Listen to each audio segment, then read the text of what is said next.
Gusto mo rin ba ang project na 'to? Tara, samahan mo akong gumawa.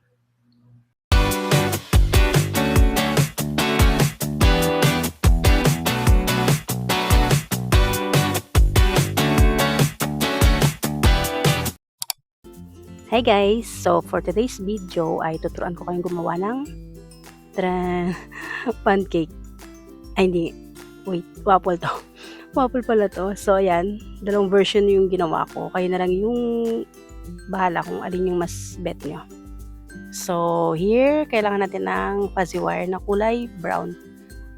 And color light coffee brown. So ito yung palaging ginagamit ko sa mga pot ko.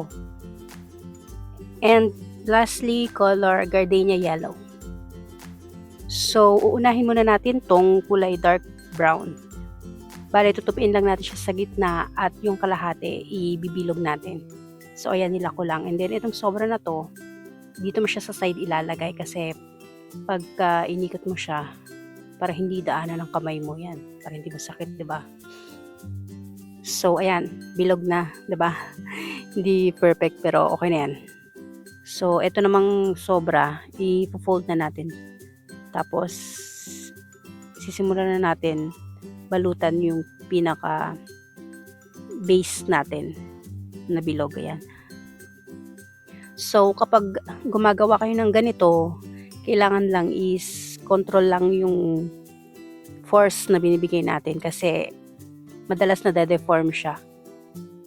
Yan. So yung mga dulo sa isang side nyo, isang part lang, same part, lagi yung ending nyo para yun yung pinaka matatagong part. Kasi pag tataklubin natin ito mamaya, so dalawa yung kailangan natin na ganito. And kapag natapos nyo na, medyo i-press nyo lang. Yan. So yan, dalawa yung kailangan natin. Yan yung sinasabi ko pag tataklubin natin. And para naman dito sa ating honey glaze, so ayan, ipinatong ko lang siya sa ibabaw. Sa middle muna inuna ko. Tapos ikat lang natin. Tapos yung dulo sa likod natin ilagay. Bale yan, inuna ko muna yung puro pa ganitong lines. Tapos yung kasunod, ipakabila naman. Yan, para kang may mga square siya. So dahil dalawang version yung ginawa ko, pwedeng dalawang ganito yung gawin mo. Same, nalagyan mo ng ganito. Or yung isa, wag mo nang lagyan. So kayo na lang yung bahala kung anong mas gusto nyo. And after mo na malagay is ipipress mo lang siya paikot. Then pagtataklubin na natin tong dalawa. So siguraduhin nyo lang na yung may mga dugtong, yun yung nasa loob na part. Tapos yan, ipipress-press lang din para dumikit. And kukuha pa tayo ng isang light coffee brown at itong paikot lalagyan natin.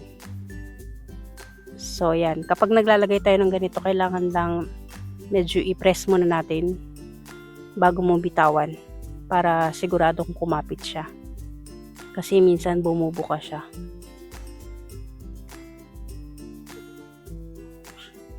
So ayan lang.